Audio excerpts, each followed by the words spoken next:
Assalomu alaykum hammaga. Blitz YouTube kanalidagi navbatdagi Germaniyadagi o'qib, ishlab, yashab kelayotgan hamyurtlarimizdan video intervyu soniga xush kelibsizlar. Bugungi mehmonimiz Xurshidbek aka Qodirov. Adashmasam Berlinda Ausbildung tugatgansiz va hozir mehmonxona sohasida ishlayapsiz. Bu intervyularimizda chiqayotgan mehmonlarimiz uchun Blitz Nemis o'quv markazidan arzimas ham kichkina sovg'alarimiz bor. O'sha ichida konservator mahsulotlari, termos, o'sha yaxshiligingizda arzimas ham ishlatasiz. Rahmat kattakon sizlarga sovg'a uchun. O'ylaymanki, olayotgan videolari kelajakda keladigan insonlarga manfaatli bo'ladi. Hozir xudo xolasa siz bilan o'sha choy ustida, choy nelaringiz bor ekan, o'sha Germaniya haqida gaplashib, hamma narsani so'rab olishga harakat qilaman. Birinchi o'sha mehmonlarga savol beradiganim, o'zingizni tanishtirsangiz va Germaniyada necha yildan beri yashayapsiz, qaysi yo'llar bilan kelgansiz? Assalomu alaykum, xush kelibsizlar Berlinga. Ismim Xurshidbek Qodirov, Buxoro viloyatidan, G'ijduvon shahridan bo'laman. Germaniyada 6 yildan buyon yashab, ishlab kelyapmiz. Hozirda mehmonxonada retsepsionist yo'nalishda ishlab kelaman. Ausbildung hotel fahman qilib, undan keyin bu ishga o'tganmiz. Demak, 6 yildan beri Germaniyadasiz. Juda ko'p menimcha jarayonlarni boshingizdan o'tkazgansiz. O'shalarni sekin boshdan gaplashib o'tirsak, qaysi payt Germaniyaga kelishga qiziqqansiz? Nima sabab bo'lgan? Yoshligingizda kimdir maslahat berganmi yo o'zingiz o'rganganmisiz? O'zbekistonda Buxoro davlat universiteti germanistik filologiya yo'nalishida o'qiyotgan vaqtimda Germaniyada bitta akamiz bor edilar, Janibek Janibekov, personal management shu ishga olib keladilar. U kishi ishga qanaqa praktikaga olib keladilar. Keyin Weiterbildung topib beradilar. Shu O'zbekistondan o'qib yurgan yoki o'qib tugatgan, kelmoqchi bo'lganlarga yordam beradilar. O'shalar maslahat berganlarmi? O'shalarni kuzatganmisiz? 2019-yil universitetda o'qib yurgan paytimiz work and travel sohasi bo'yicha yozda kelib ketgandim. Shu orada Germaniyada yurgan paytim u kishi bilan tanishdik. Keyin bizga o'sha yordam berdilar praktika joy topishga. Keyin u kishi bilan kontrakt qildik. O'zbekistonda o'qishni davom ettirayotgandim. Undan keyin aloqaga chiqdik, praktika joy topildi. O'sha bilan viza uchun посольствоga kirgandim. Ya'ni praktika sohasida. Demak, praktikaga kelgansiz. Shunaqa. Necha oy davom etgan? Qanaqa viza turi bo'lgan o'sha? U praktika 6 oy davom etardi. Yana plus 6 oylik cho'zilish muddati bor edi. Keyin men hujjat taxlab milliy viza bilan kelgandim. Praktika uchun milliy viza beriladi. Shu bilan keldik. Men birinchi kelganimda Bayern, Bavariyada, Oberstdorf shahrida, Gastitsada praktika qilgandim. Shundan keyin 2 oy u yerda praktika qildim. Muhit qanaqadir boshqacha sezildi. Shu uchun men birinchi kelgan Gastitsaga ko'chirishga qaror qildim. Boshqasiga o'tib ketgan. Work and travel kelgan paytim qaysi Gastitsada ishlagan bo'lsam, keyin yana qaytib hujjatlarni переоформить qildikda, o'sha Gastitsaga qaytib keldim. Fevral 2019-yil dekabr 15-dekabr oyida kelgan bo'lsam, keyin fevral oyida Berlindan 120 kilometr uzoqlikdagi Kuritz shaharchasiga qaytib ishni boshladim. Qaytib kelib. Demak, sizda o'sha work and travel kelganingiz ham qo'l kelgan, hamma tanish bilish, orttirgansiz, yo'llarni topgansiz. Viza jarayoni qanaqa bo'lgan? 700 milliy viza olgansiz praktikaga. Nemis til sertifikat sizdan so'ralganmi va qancha vaqt davom etgan viza olishingiz? Hujjatlar keldi. Men hujjatlarga Germaniyaga jo'natdik. Meni anketam to'g'ri keldi. Shundan keyin ular menga aynlading jo'natishdi taklifnoma. Undan keyin o'sha hujjatlar bilan elchixonaga kirdim. U yerda men germanistikada o'qib yurganim sababli menga til sertifikati so'ralmadi. Chunki u yerdagi suhbatda men bilan nemischa suhbat bo'lgandi. Shunda nemischa hammasini aytib bergandim. Nima maqsadda ketmoqchiman, nimani o'rganmoqchiman. Shu masalalarda savol berilganda, o'sha nemischa savol javob bo'lganda, shunda shu sababli mendan so'rashmadi. O'sha payt nemis tilingiz qanaqa darajada bo'lgan? B1, B2, C1? B1 darajada edim. B1 darajada. Lekin suhbatga nemis tilida kirgansiz. Da, o'sha elchixonadagi suhbatda men bilan nemischa suhbat qilishdi. Ya'ni boshlanishda o'zbekcha so'rashdi, undan keyin mendan so'rashdi, nemischa bilasan, da bilaman. Undan keyin biz nemischa gapirdik. Shu bilan keldik. Shu bilan men qaytib Buxoroga ketdim. 5 kundan keyin menga telefon bo'ldi, pasportingni olib ketish mumkin, o'sha viza chiqqan. Viza jarayoningiz, hamma narsangiz nisbatan tezroq bo'lgan ekan. 11 kun ichida men viza olganman. Juda tez. Bilmayman, balki o'sha payt juda tez bo'lgandi. Hozir kamida 3-4 oy ketadi. Milliy vizani ham taxlashga, qolganlarini ham javob kutish. Chunki men Germaniyaga kelib ketgandim. Bu yerda Ausländer Behörde'da hujjatlar bo'ladi-yu. Elchixonaga siz hujjat bergan taqdiringizda ham sizni Germaniyadan surishtiradi. To есть kelganmi, bo'lganmi, boshqa bo'lganmi yoki qanaqadir shtraflar bo'lganmi, boshqasi, hammasi yaxshi bo'lsa, sizga tezroq javob chiqadi. Yaxshi ma'lumot. O'sha kelib ketganlar agar qonunni buzmasa, work and travel kelganda yaxshi tarixi bo'ladi, yana kelishga qo'shimcha plyus bo'ladi. Shunaqa. Siz savol bermoqchiman, o'sha praktikani Bavariya tarafga keldingiz, 2 oydan keyin o'zgartirdim dedingiz, Berlin tarafga ko'chdingiz. Nega o'zgartirdingiz? Nimadir yoqmadimi? Nima holat bo'lgan? Men yoz oyida, o'sha yoz paytida Kuritsda work and travelda ishlaganimda hamma odam men bilan yaxshi aloqada bo'ldi. Eng asosiysi men ularning tiliga tushunardim. To есть biz O'zbekistonda o'qiyotganimiz Xo'jtoych bo'lsa, har bir shaharni, har bir viloyatni o'zini shevasi bor. To'g'ri. Keyin Germaniyaga keldim praktika uchun.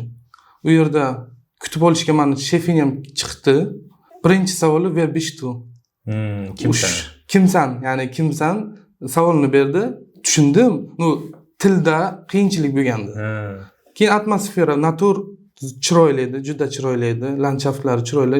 Bizning mehmonxonamiz tog', Alp tog'larining tepasida joylashgandi. Qor, hammasi chiroyli. Tilda qiyinchilik bo'ldi, boshqasi bo'ldi. Shu uchun yana odam bir yashagan joyga qaytib keladi-yu. Shunaqa bo'ldi, men ham qaytib Kuritsga keldim.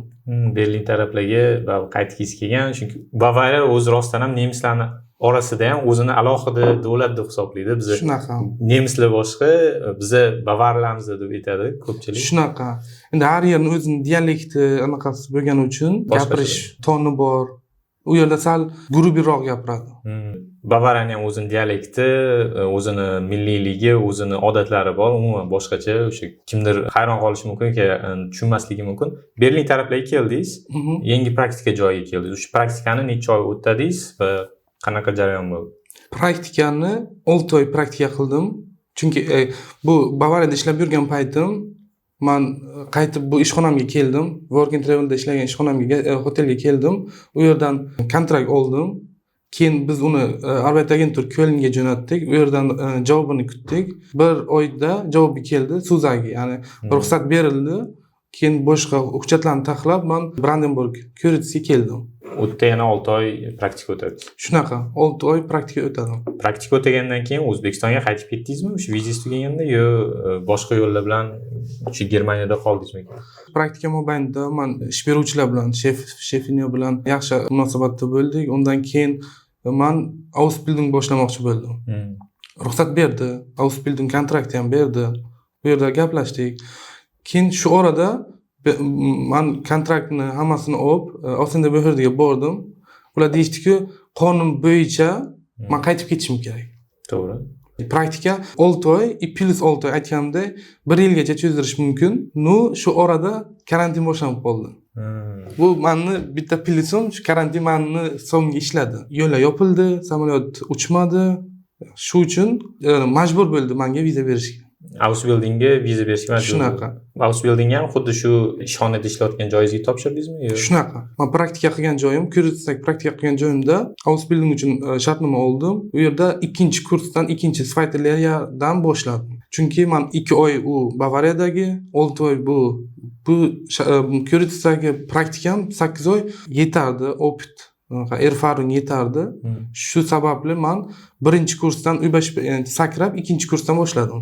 Yaxshi, demak shunaqa ham qilsa bo'ladi agar. Shunaqa ham qilsa bo'ladi. Ya'ni ish beruvchiga bog'liq. Agar siz ish beruvchi bilan yaxshi kelishib olsangiz, gapirsangiz, Ausbildingda shunaqa ikkita usul bor. Siz 1-2-kursni tugatib, oxirgi imtihonlarni berib tugatsangiz ham bo'ladi, yo siz 2-kursdan boshlaysiz, o'qib yetib olasiz boshqalarga, keyin 3-kursda tugatasiz. Bu abgeshlosini, komplet abgeshlosini drayeriga Ausbilding bo'ladi. Ya'ni 3 yillik tugallangan. 2 yillikda bo'lsa qaysidir jihatdan yarim tugallangan ma'nosida keladi. O'sha Ausbilding o'qiyotgan paytingizda ishxonangiz necha pul oylik chiqarib beradi? Oylik deydi, kimlardir stipendiya deydi Ausbilding payti, chunki ishlaysiz, o'qiysiz. Qancha taklif berishgan? Birinchi Ausbilding boshlagan paytimda adashmasam 800 euro brutto edi. 2-3 oydan keyin oyliklar ko'tarildi Germaniyada. Keyin 900 euroga yetdi. 3-kursda keyin 1100 euro brutto olgandim. Demak, o'sha yil uchun bu 2020-yillar atrofida. 2020-22 o'rtasida. 22 o'rtasida 1000 euro atrofida oylik olgan bo'lsangiz ham o'qish, ham ishlash. O'sha bruttodan netto qancha qolgan? Masalan, uyingizga pul to'lagandirsiz, boshqa narsalarga. Eslash juda qiyin. 1100 euro olgan paytimda Ausbildingdaligimiz paytimizda 200 yevrocha sotsial abga, strafovka, boshqalarga olib qolardi. 200-300 yevro atrofida. Endi hozir sizga aniqni ayta olmayman. Hamma xarajatingizga yetardi, to'g'rimi? Yetadi. Uyga ham yordam qilardik. Kimdir eplasa, o'zi uyga ham o'sha 100 chiqarish mumkin. Mini job qilib ishlab yo'llari bor. Shular haqida eshitganmisiz? Ausbilding payti sal qiyinroq bo'ladi, chunki bizda 2 hafta ish, 1 hafta o'qish.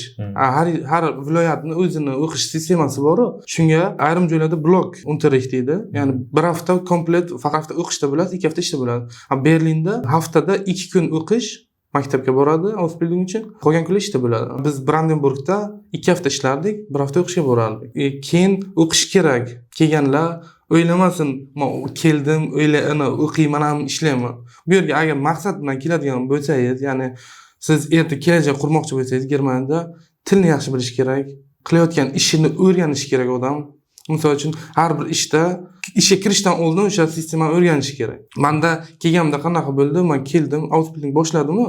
Shu paytda karantin boshlanib qoldi. Bizda onlayn darslar bo'lardi. Keyin baribir u terminlar sal qiyinchiligi bor edi tilda tushunishda.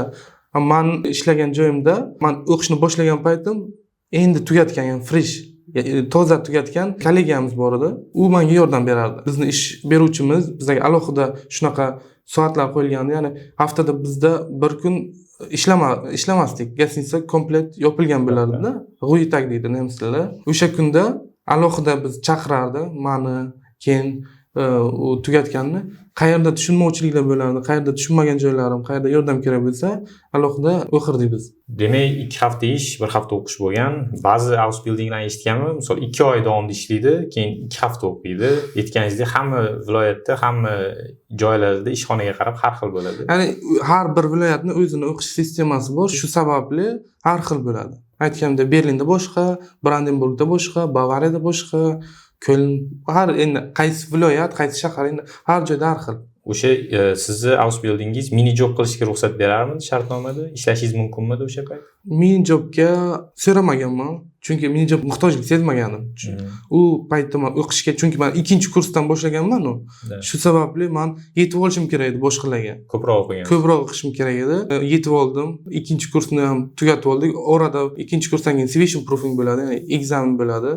O'sha imtihonlarda o'tib 3-kursga ruxsat beriladi. O'shanda o'tgandan keyin menga ruxsat berdi. Ya'ni o'qish davom etadi. Bu imtihon tugallanadigan imtihondan oldingi Civision, ya'ni o'rtadagi imtihon bo'ladi. U sizni bilim darajangizni ko'radi. Olib ketib biladimi, oxirida tugatib biladimi? Shu ma'nosida imtihon bo'ladi. O'tgandik, shu bilan o'qidim. Oxirida nazariy imtihon bo'ldi. U imtihondan agar o'ta olsa, praktik ruxsat beriladi. 22 ta o'quvchi bor edi bizning sinfimizda, auditoriyada. Shunda nemislar ham bor edi. O'zbek, men bitta o'zbek edim. Keyin vyetnamliklar bor edi. Shu orada nemislarni 1-2 ta, 3 tasi yiqildi imtihonda. Chet elliklar yiqilyapti, nemislar yiqiladi. Biz chunki o'qishimiz kerak edi-da. To'g'ri, to'g'ri. Shunaqa. O'zi ko'pchilik mana Ausbildingga qiziqib keladiganlar aytishadi, shu nech pul oylik beradi, keyin u qancha o'zimga qoladi, uyga pul jo'nata olamanmi yo'qmi? Mini job qilish mumkin agar ishxona ruxsat bersa. Hozir zo'r ma'lumotlarni berdingiz. O'sha imtihonlaringiz sizda o'qish ko'proq bo'lgan, sizga vaqtingiz ham bo'lmagan, ulgurmaysiz. Agar ulgursangiz ham charchab qolasiz yoki ishxona ruxsat bermasligi mumkin. Kontraktiga bog'liq bo'ladi. Kontraktda mumkin, mumkin emas va o'qish baholarini qaraydi. Agar qolib ketayotgan bo'lsa, mini jobini yig'ishtir, sen bizga kasb o'rganib, bizga ish keraksan. Ha, shunaqa. Agar inson keladi-yu, har bir kishi kelayotgan inson shu kelajakda Germaniyada qolib, karyera qilib ishlamoqchi bo'ladigan bo'lsa, men maslahat berardim, fokusni faqat o'qishga qaratib, boshida imtihonlarni tugatib olsin, o'qishni tugatib olsin, ishlashga o'li vaqti bo'ladi. Sabr qilib, yaxshi o'rganib keyin shunaqa, sabrni tagi sabr oltin deydi. O'qish kerak. Hammaga maslahatim, o'qinglar, nemis tili. Ya'ni siz o'zingiz tasavvur qilib ko'ring, O'zbekistonga kelib, birorta boshqa davlatdan keladi, o'zbekcha bilmaydi. Endi Germaniyada shunaqa, o'zbekcha bilmaydi, ishlamoqchi bo'ladi. Siz ish beruvchi sifatida ishlayotgan ishchingizga 1 marta aytasiz, 2 marta aytasiz, 3-marta keyin sekin munosabatlar buzilishiga olib keladi. To'g'ri. Meni maslahatim kelayotganlarga hammaga iloji boricha ko'proq nemis tilini, ya'ni tilni kuchaytirib, Germaniyaga kelmoqchi bo'lganlar nemis tilini o'rganib kelsa yaxshi bo'lardi. o'qishni bitirdingiz, 2 yil o'qidingiz, bitirdingiz. O'sha Ausbilding bergan ishxonada ishga keyin to'liq stavkaga ishga o'tdingizmi yo boshqa ishlar taklif chiqdimi? Ancha yordam berdi menga ishxonam. Shu sababli men u yerda qolishga niyat qildim. Ya'ni qoldim. 2022-yil iyul oyida o'qishni tugatdim. Keyin dedimki, men oktyabrgacha ishlab beraman. Ya'ni yordam berding. Insoniylik jihatdan ham yordam berib ishlab beraman dedim. Oktyabr oyigacha ishladim. Bu orada o'zimga, ya'ni u kichkina shahar, 5-20 ming aholisi bor. U yerdan chiqishga, ya'ni o'sish kerak-ku. Odam bir joyda qolmasligi kerak. Ya'ni o'tish kerak. Shu sababli Berlinga kelishga qaror qildim-da, Berlindan ish qidirdim. Bu orada Vorstellungsgesprächlar bo'ldi. Shunda Rio Plazada ishga qabul qilindim. Ishga qabul qilish kontrakt bergandan keyin, rabochiy kontrakt bergandan keyin uni olib biz yana Köln agenturga jo'natdik. Chunki Brandenburgga kirardi. Berlin alohida viloyat. Shu uchun yana ish joyi uchun ruxsat so'rash kerak Kölndan. Yana Kölndan. Shunaqa. Ruxsat keldi. 1-oktyabrdan Berlinda ishlashni boshladim. Demak, siz kattaroq mehmonxonaga o'tgansiz. Ko'rish kichkina shahar dedingiz. Men ham eshitganman bu shaharni faqat. O'tdagi mehmonxonangiz oddiyroq bo'lgan. Siz Berlindagi necha yulduzli mehmonxona bo'lgan bu ish? Men ishlagan joyim 3 yulduzli edi. Ausbildung qilgan joyim 3 yulduzli edi.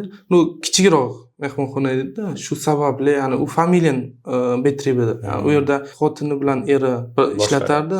Xotini gostinitsaga qarasa, mehmonlarga qarasa, eri bosh oshpaz bo'lib ishlardi. Siz o'sha borgan joyingiz yaxshiroq joy bo'lgan. Keyin men Berlinda Rio Plazada ishni boshladim. U 4 yulduzli Set gostinitsa. 180 ta filiallari bor. Germaniyada, asli anaqa boshqaradigan oila Ispaniyada yashardi. Ispaniyada, keyin Germaniyada, Amerikada, har yerda o'zini 180 ta gostinitsasi bor edi. O'tdi oxirgi 3 yildan beri o'sha yerda ishlayapsizmi? Bu orada ishni boshladim. Keyin u yerda kollegalar bilan, shef bilan munosabat unchalik zo'r bo'lmadi, aytish kerak. 15 kundan keyin kundigim berdim boshqatdan. Nimagaki u yerda o'ylagandim, tipa yaxshi joy. Keyin ichiga kirgan, har bir ishni ichiga kirgandan keyin boshqacha bo'lar ekan. Ya'ni u yerda stress ko'p bo'lardi. Har bir kelayotgan odam pul beryapti-ku. Bu yerda masalan boshqa gostinitsada 100-150 yevroda tursangiz, bu yerda 300-400 yevrogacha bir xona bir kechada turardi. Shu sababli stress ko'p bo'lardi. Bitta bizda emasdi-da. Hamma ishchilarda shunaqa stress bilan ishlardik. Keyin bu stress meni boshqa taraflama o'sishimga yordam bermadi. Shu sababli boshqa o'zimga yoqadigan, muhit yaxshi bo'lgan gostinitsaga o'tdim. Ya'ni mehmonxonada ishlash boshladim 1-noyabrda. Ya'ni bir oyda men shu Rio Plazada ishlab shartnomangizni bekor qildingiz. Shuning uchun aytgansizki, o'sha qancha ko'p ish bo'lsa, shuncha ko'p stress, og'ir, talab kuchli. Shunaqa, u yerda biz soat 1 da ishni boshlardik, kechqurun 11-12 gacha. Ya'ni uydan ishga borgancha vaqt ketadi. Ya'ni 1 soat, 1,5 soat tayyorgarlik. Undan keyin kechqurun 11 da 12 da ishdan chiqadigan bo'lsa, kelgancha yana 1-2 bo'lib ketadi ba'zan. Ausfall bo'ladi-yu, ya'ni transport yurmay qoladi. Agar mashinada boradigan bo'lsangiz, parkovka topilmaydi. Berlinda Berlinda eng katta muammolardan bittasi parkovka. Yangi joyi o'tdingiz, mana shu ish topishda qanaqa jarayon ketadi? Siz shunchaki beverunglarni topshirib tashlaysizmi, CV-larni yoki qanaqa boshqa yo'llari bormi topishda? Men hozirgi ishlayotgan gostinitsani, mehmonxonani Indeed programma bor, application bor. O'sha Indeedga topshirgandim, qaragandim o'zimga qaysi to'g'ri keladi, nima anaqalari bor, nimalarni so'raydi, nimalari kerak. Bu borada Indeeddan Bewerbung jo'natdim, menga javob keldi. Vorstellungsgesprächga keldim.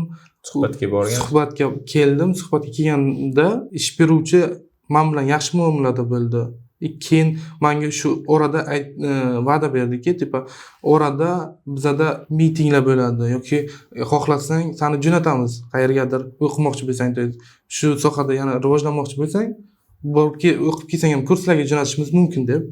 O'sha joyda menga bunaqa unbefristede Arbeitsvertrag qanaqa bo'ladi o'zbekchada? Muddatsiz tugalanmaydigan ish vizasi kontraktini berdi. Unbefristede Arbeitsvertrag. Keyin bir oy ishlab tugatilgan kuning frist bo'ladi. Ya'ni men probasiyada edim. 14 kun kuning fristim bor edi. Ya'ni ishlab berish kerak. Oyni oktyabr oyi komplet u yerda ishladim, tugatdim. Undan keyin noyabr oyida bu ishlayotgan mehmonxonada ishni boshladim. hozirgacha o'sha mehmonxonada retsepsionist bo'lib, ya'ni administrator bo'lib ishlab kelyapman. U ishxonangiz sizga o'sha cheksiz muddatda kontrakt bergan va bemalol ish joyi ham yoqqan, ish beruvchi ham yoqqan. Shunaqa. Bu gостиницада ishlagan joyimda bizda ko'pincha restoranda ishlardik. Hozir ishlayotgan joyimda retsepsionda, ya'ni buxgalter bo'ladi. Reyxning qanaqa yozish kerak, qanaqa check-in check-outlarni anaqa bo'ladi, yordam beradi. Endi bu hammasini outbuilding paytida o'rgatadi. Faqat bir sohada ishlab emas, restoran ichida emas, gостиницада ham ishlash, ya'ni administratorlik sohasida ham ishlashga qaror qildim. Shu outbuilding yo'nalishi menimcha eng mashhurlardan. Mehmonxona menejmenti bo'yicha, mehmonxona ishi bo'yicha ko'pchilik topshirganini eshitaman. Har xil aytganingizdek har xil sohalarni o'rgatishadi. Berlinga kelishga maslahat berasizmi o'sha maktab bitirayotgan bolalar yoki nemis tilini o'rganib, yaxshi o'rganib kelmoqchi bo'lganlarga qaysi viloyatga outbuildingga mana shu mehmonxona yo'nalishi bo'yicha kelgani yaxshi deb o'ylaysiz? Keladigan insonga hamma narsani bilib kelish kerak. Men anaqa qaysi minus tomonlarini aytadigan bo'lsam, Berlinda keladigan odam uy topishga qiynaladi. Juda qiyin Berlinda uy topish. Shu birinchi minusi. Ishlasa bo'ladi, lekin uy topish muammo. Topsa ham bo'ladi. Sal vaqt o'tish kerak, boshqa bo'ladi. Keyin qimmat, Berlin qimmat. Statistika bo'yicha oxirgi yillarda Bavariyadan ko'ra, ya'ni ishlayotgan oyligingiz, sizga qoladigan oyligingiz va beradigan xarajatlaringizga nisbatan statistika bo'yicha Berlin qimmat shaharga aylangan. Bavariyadan yuqorida turadi. Yana men shunaqa bilishim bo'yicha shunaqa. Bavariyada yaxshi oylik olasiz, qimmat shahar. Lekin u yerda olayotgan oyligingiz bilan chiqadigan chiqimiz u normada. Berlinda oylikka nisbatan chiqimlaringiz ko'p bo'ladi. Oxirida o'zingizga sof qoladigan pulingiz kamayib ketadi. Shunaqa. Eng qiziq savollarga o'tadigan bo'lsak, mana shu siz ishxonangizda necha soat ishlaysiz bir oy davomida va kun tartibingiz qanaqa o'tadi? Ishxonada ish 40 soatlik, haftasiga 40 soat ish, ya'ni 5 kunlik. Hamma yerdagi kabi 5 kunlik 40 soat ish. Haftasiga. Demak, bir oyda 160-170 soat ish bo'ladi. Shanba yakshanba ham ishlaysizlarmi? Gastronomiya, hotel sohasiga keladiganlar hamma bilib kelsin. Chunki bu soha shanba yakshanbada ko'p ish bo'ladi. Agar restoranda bo'ladigan bo'lsa, hamma ishdan keyin hafta oxirida restoran boradi, boshqa qiladi. Gостиницада ham shunaqa, xuddi shunaqa. Shanba yakshanba ish bo'ladi. Qonun bo'yicha oyda 2 marta hafta oxiridagi, ya'ni zontagda anaqa bo'lishi kerak. Dam bo'lishi kerak. Ayrim oyda bizda 1 marta dam olamiz, ayrim oyda biz 3 marta dam olamiz. Ya'ni kam bo'lgan joyini keyingi oyda to'ldirib, bizga shunaqa qilib fray qilib beradi. Bo'sh beradi. Bir yil davomida o'sha ishxonangizda urlaub deydi, ta'til olishingiz mumkin. O'sha necha oy dam olasiz va mana o'zi hisoblaydigan bo'lsak, Germaniyada 5 kun ish, 40 soat, bu degani 2 kuningiz dam va undan tashqari 1 yil davomida qancha ta'til ola olasiz? 4 haftalik ta'til olaman. Demak, bir oyingiz ta'til va undan tashqari yana kranken yozdirish mumkin deyshadi. O'sha kasallik, unga qancha muddat kasal bo'lib ishga bormasligingiz mumkin? Bu insonni holatiga bog'liq. Agar kasal bo'ladigan bo'lsangiz, haqiqatan kasal bo'ladigan bo'lsangiz, kasal bo'lib xohlaganingizcha qolsangiz bo'ladi. Endi bu degani kasal bo'lish kerak degani emas. Qonunda agar kasal bo'ladigan bo'lsa, 6 haftagacha ishxonadan oylik beriladi. 6 haftadan keyin sizga Krankenversicherung, ya'ni o'zini sug'urtangiz oylik berishni boshlaydi. 6 haftagacha kasal bo'lsangiz, ishxona pul to'lab beradi. Ko'pchilik nemislarni o'zi ham biz ishlaganimizni ham ko'rganmiz. Shu bir oy dam olsa, yana bir oy, bir hafta kasalman deb yozdiradi. Bir yilda 2 oyingiz damga ketyapti va 10 oy siz 5 kundan ishlaysiz. Ishi va dam olishi balansi bor deyshadi. Real kasal bo'ladigan bo'lsangiz, Krankenversicherung yozasiz, dam olasiz. Ya'ni tiklanishga vaqt beradi. To'g'ri tushunadi. Bizda misol kasal bo'lsa ham majbur ishlash kerak, bo'lmasa pulim, oyligim kam chiqadi deb ishlaydi. Agar kasallik bo'ladigan bo'lsa, Krankenversicherung bo'ladigan bo'lsa, sizdan oylikni qisqartirish irodasi yo'q. U jinoiy javobgarlikka tortiladi. Ya'ni siz keyinchalik agar siz ishlamagan paytingizda sizga desaga shunaqa. Bu ya'ni kasallik haqidagi ma'lumotnoma, bir kun kasal bo'lasiz, ya'ni yo 2 kun kasal bo'lasiz, ana shu 8 soat ishlash kerak bo'lgan soatga o'tadi. Ya'ni u ish soatiga o'tish kerak. Bir oyda o'sha topadigan daromadingiz Germaniyada tabu mavzular bor, oylik va din va shaxsiy hayot gaplashilmaydi. Topadigan daromadingiz Berlinda yetyaptimi va qancha orttirib qora olasiz? Berlinda yashab qancha pul orttirish mumkin oddiy o'sha mehmonxonada ishlab? Men uyni olganimda, men 2023 da uy topdim. Ya'ni o'rtog'imiz orqali. Bu uydan men turgan joyimdan olib chiqdi. Men bu uyni oldim. Yani naq metr orqali menga topshirdi-da uyni. Arzon olib qoldim. 500-600 atrofida uyga pul beraman. Keyin yeb ichish shunaqa. Ko'chaning rasxotlari bor. Uyga ham chiqarsa bo'ladi. Demak o'sha Yashasa bo'ladi. Agar yaxshiroq yashash uchun yani ko'proq ishlash kerak. Ya'ni hozir boshqa hoteldan tashqari taksi, Uber bor. Shunda ham ishlayman. demak ishlash mumkin. Ayniqsa katta shaharlarda menimcha Uber degan va qo'shimcha daromadli ishlar bor. Shunaqa. Ishdan tashqari chiqib 1-2 soat ishlab kelsa bo'ladi. Shunaqa. U jarayon qanaqa kechadi o'sha Uberdagi ishingiz? Litsenziya olish kerakmi? Shunaqa. Albatta haydovchilik guvohnomasi nimalar talab qilinadi? Qonunda yozilganicha Yevropa EU Führerschein deydi. Haydovchilik guvohnomasi 2 yil bo'lishi kerak. Ya'ni siz 2 yil pravoyez bo'lishi kerak. Undan keyin 21 yoshga to'lgan bo'lishingiz kerak. Undan keyin yana testlari bo'ladi o'zini. Qanaqa test? Reaksion test deydi. Reaksiyangizni tekshiradi. U yerda borganingizda imtihon bo'ladi. Kompyuterda o'tirasiz. Reaksiyangizni tekshiradi. Plus Z test deydi. Ya'ni ko'rish qobiliyatingizni tekshiradi. Qanaqadir limiti bor, o'zining darajasi bor. Agar o'shandan tushib ketadigan bo'lsa, imtihondan o'ta olmaydigan bo'lsangiz, sizga ruxsat bermaydi. Agar siz keyin shu imtihondan o'tdik, keyin shu hujjatlarni olganingizdan keyin Rathausda, Berlinda Rathausda Bürgeramt deydi. Shunda borib personal beförderungsschein shunga topshirasiz. Bir oy ichida chiqadi. Uni olib keyin ish beruvchi topishingiz kerak. Ish beruvchi topasiz, u keyin ishga chiqasiz. Shunaqa ish beruvchi topasiz. O'zi keyin sizga akkaunt ochib beradi. O'sha Uberda yana Bolt bor, Freenow bor. Shu yerda ochib beradi. Keyin ishlayverasiz. Undan qancha topsa bo'ladi? Bir oyda ishdan tashqari necha soat ishlab? Unda har xil. Meni bu sohaga kirishim sababi, misol uchun mini job qilsa bo'ladi-ku. U yerda belgilangan. Hozir 558 yevromi, ikkinchi kelasi yildan 603 yevroga chiqadi dedi. U yerda belgilangan vaqt bo'ladi. Misol uchun haftada mana shu soatdan mana shu soatga kelasan.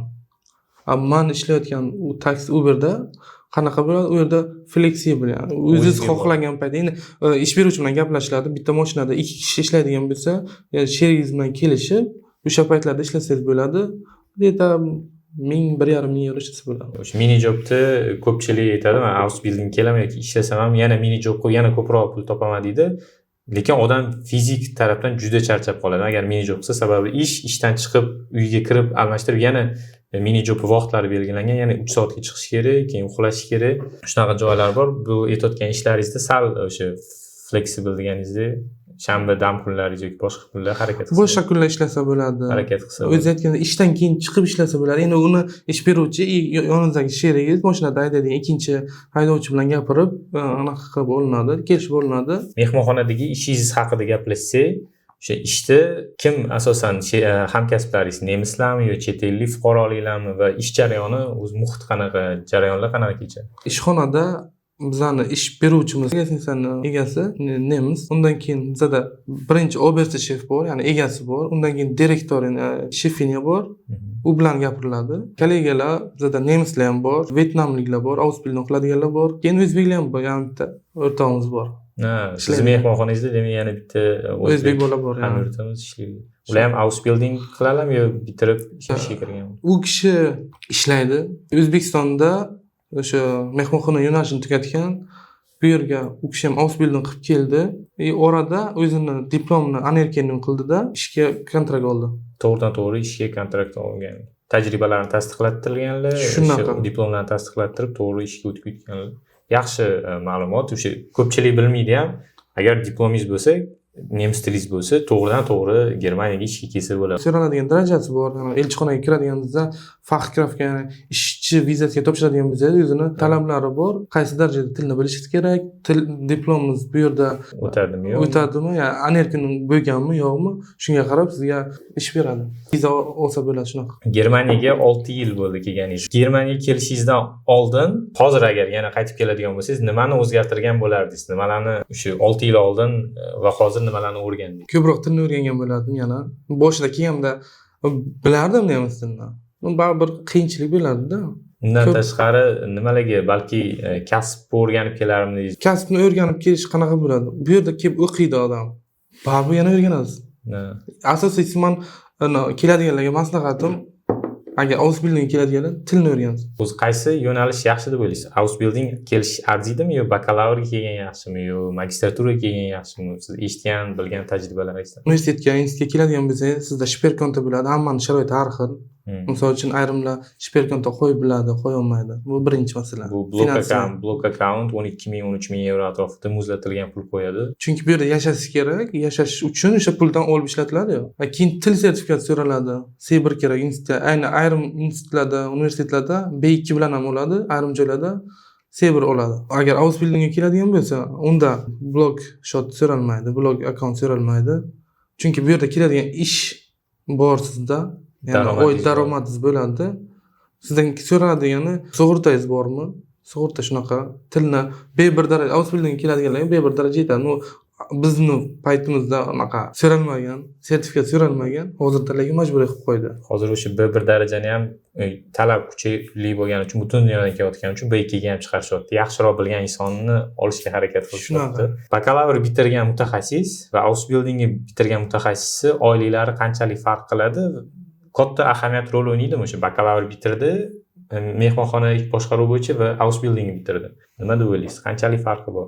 Uni sizni qanaqa ish beruvchi bilan kontrakt qilishiga bog'liq. Misol uchun bakalavrni tugatgan shu sohada, ya'ni u keyinchalik direktor, boshqa yo'nalishga ham chiqish mumkin. Ausbildingda ham chiqishingiz mumkin, u siz erfaring bilan tajriba orqali keyinchalik chiqishingiz mumkin. Demak, cheklov yo'q. Siz Ausbilding bitirsangiz ham o'sha bakalavr bitirgandek daraja bilan bir xil. Endi ish beruvchi qanaqa ishlashi so'raladigan talab, qanaqa ishlaysiz, qaysi darajada bilasiz o'sha sohani. O'zi bu kasbda, bu yo'nalishda yana siz o'qishingiz mumkinmi? Qanaqadir 3 oylik, 4 oylik kurslarga yuborishadimi? Weiterbildung qilsa bo'ladi.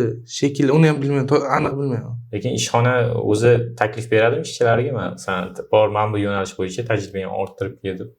Bo'ladi. Uni gapirish kerak. Aytganimdek, yana shef bilan gapirasiz, so'raysiz. Misol uchun kattaroq gostinitsa bo'lsa, uni alohida har bir sistemasi alohida bo'ladi. Ya'ni buxgaltering alohida, buxgalteriya alohida bo'ladi, infang alohida, qabul qilinadigan mehmonlar keladigan, bukun qiladi-yu.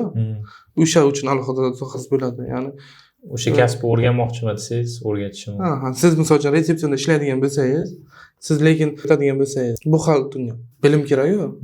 Shu uchun o'zingizni malakangizni oshirib kelsangiz bo'ladi. Cheklovi harakat qilsa, ko'tarilsa bo'ladi, o'rgansa bo'ladi. Germaniya o'sha sotsial davlat hisoblanadi. Soliqlari yuqori, o'sha boylar bilan kam daromad topadiganlarni hayotini yaxshilash, tiklash, bir xil darajada ushlab turish uchun harakat qilsa, ko'pchilik bilmasligi mumkin. Soliqlar o'sha 30-40, ba'zi payt agar siz daromadingiz juda yuqori bo'lsa 50% gacha ham chiqishi mumkin.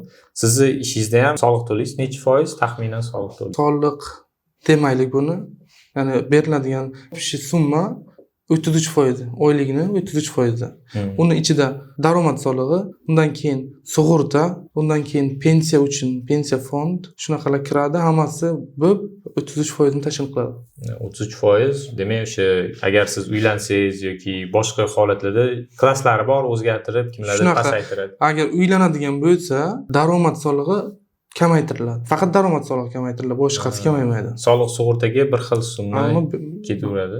To'lanadigan soliqlar ichida barcha narsangiz o'sha solig'ingiz, o'qish, tekinga hamma narsa o'z ichida qoplanib, shuning uchun ham Germaniya o'sha hayotni yaxshilab, hammaga bir xil taqsimlab berishga harakat qiladi. Sug'urta, AUK borda, jon strofga, Krankenversicherung, u kasal bo'lib qolgan joyingizda hamma biladi. Borasiz, sug'urta orqali, o'sha Krankenversicherung orqali bepul davolanasiz. Rak bo'lsangiz ham, o'sha 1 millionlik muolaja bo'lsa ham, sizga o'sha sug'urtangiz, oyiga 200-300 yevro to'lagan sug'urtangiz hammasini qoplab beradi.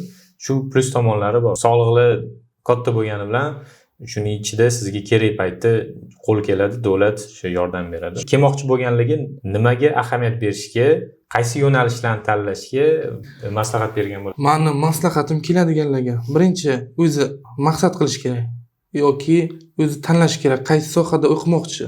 Hamma sohada ham o'qisa bo'ladi, hamma sohada ham kelsa bo'ladi. Misol uchun ayrimlar gostinitsaga keladi, mehmonxona yo'nalishida, ayrimlar keladi doktor, shifokorlikka, ayrimlar keladi mashinasozlikka.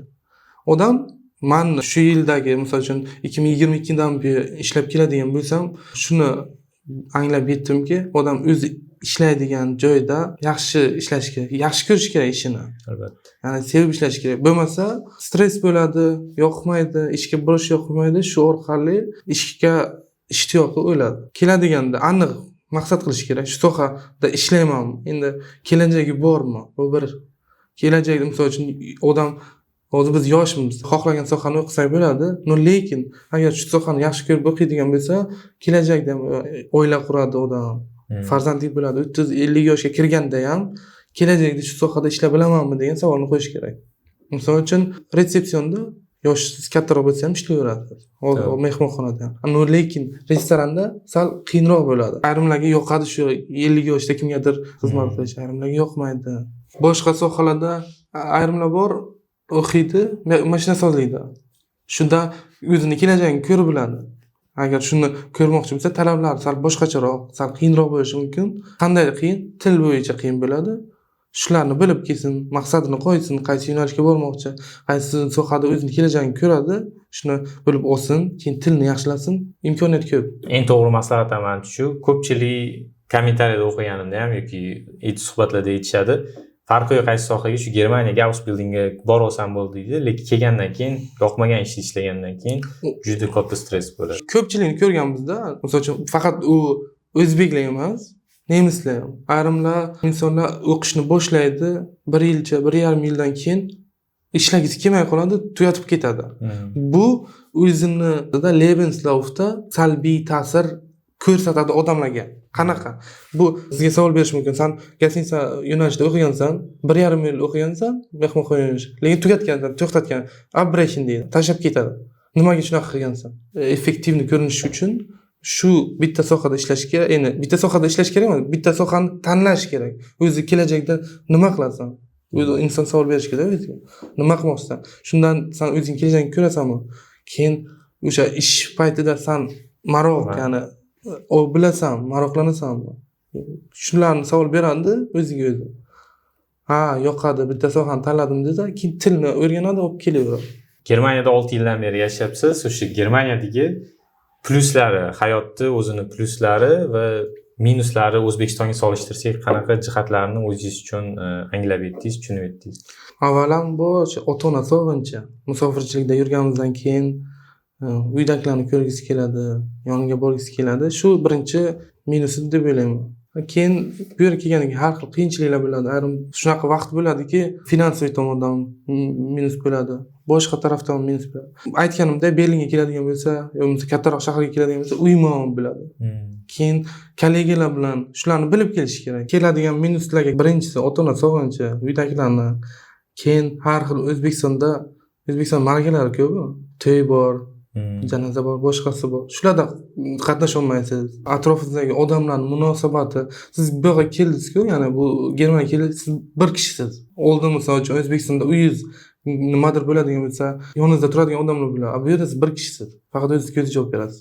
Xato qilsangiz ham, yaxshilik qilsangiz ham o'zingizga, faqat bir kishisiz. Plus tomonlarni sinaydigan bo'lsak, odam birinchisi mustaqil bo'ladi, o'zi fikrlaydi, ko'p narsani ko'radi. Keyin ayrim muhim vaziyatda qaror qilish kerak vaziyatda o'zingiz qaror qilishingiz kerak. Ya'ni mustaqil bo'lasiz. Atmosfera, boshqa kulturani, madaniyatni o'rganasiz, boshqa joyni ko'rasiz. Keyin sizda sayohat qilishga imkoniyatlar bo'ladi. Agar siz Germaniyada milliy vizada ishlayotgan bo'lsangiz, siz Yevropada boshqa davlatlarga vizasiz sayohat qilsangiz bo'ladi. Odamlar bilan tanishasiz. Bilamiz, 5 yil soliq to'lab ishlagandan keyin Germaniya fuqaroligiga topshirsa bo'ladi, pasportini olsa bo'ladi. Yoki shu bu karta qilib boshqa yo'llari bor.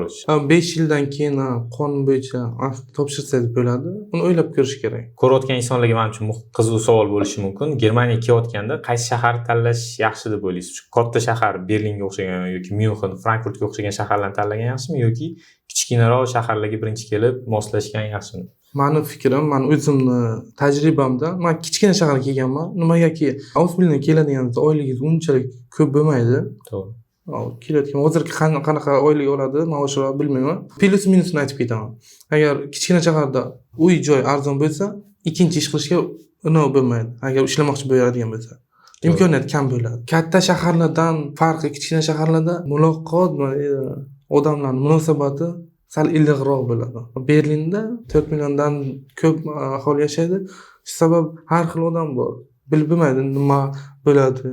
Hamma katta shaharda hamma o'zini hayoti bilan, o'zining muammolari bilan bunaqa narsalar, hamma o'zing uchun kurash, o'zing uchun yashab bo'ladi. Katta shahar minuslari finansiy minusi ko'proq. Suhbat uchun kattakon rahmat. Menimcha ko'rayotgan kuzatuvchilarimiz juda manfaatli bo'ldi. Ausbildingga va o'z Germaniyaga yashashga kelmoqchi bo'lganlar, ishlashga kelmoqchi bo'lganlarga menimcha foydali ma'lumotlar bo'ldi deb hisoblayman.